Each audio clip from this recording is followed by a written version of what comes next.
A Congregação para a Educação Católica, setor do Vaticano responsável por todas as instituições de ensino católicas, publicou um documento com a posição da Igreja sobre ideologia de gênero nas escolas cristãs. O documento foi aprovado pelo Papa Francisco e serve de apoio aos pais e todas as pessoas envolvidas no processo educativo.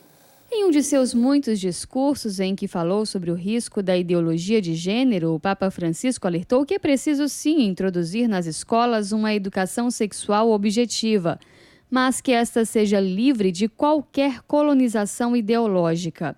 E afirmou que isso não forma, mas destrói a identidade da pessoa. Desse apelo do Papa e do pedido de tantas pessoas que trabalham na educação, nasceu um documento que trata de maneira clara e atual o tema Homem e Mulher os Criou para uma via de diálogo sobre a questão do gênero na educação. Para o cardeal Versaldi, prefeito da Congregação para a Educação Católica, esse texto responde a essa emergência educativa no que diz respeito à sexualidade e à afetividade. Estamos em tempos de grande mudança de época que atinge, é claro, o campo da educação, seja na família, escola ou sociedade.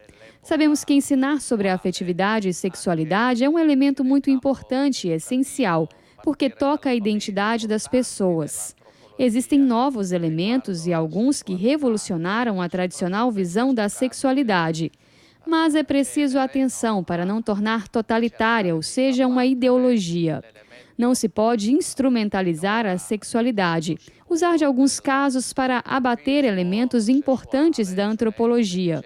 Muitas vezes, a ideologia de gênero procura eliminar verdades seguras, como o fundamento da relação entre o homem e a mulher, como a base da família e também da sociedade.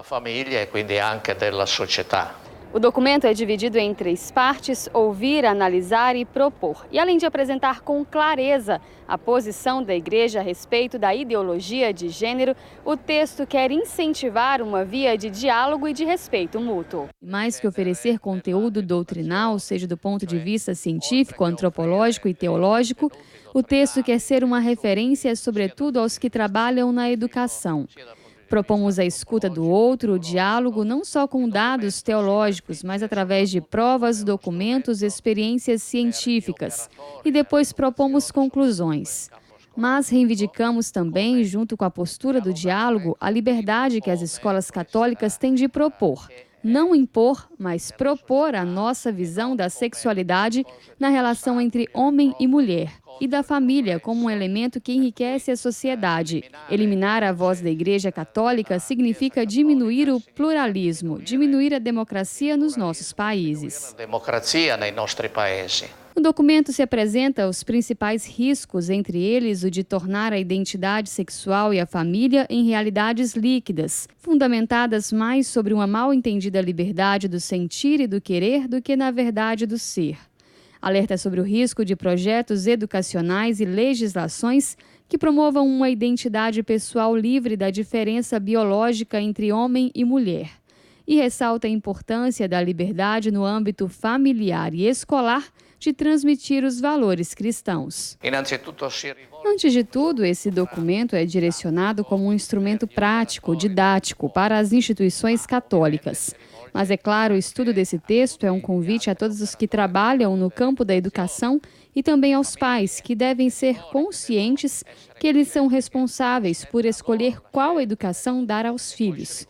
É importante saber que a proposta educativa católica não é contra a ciência ou contra o progresso.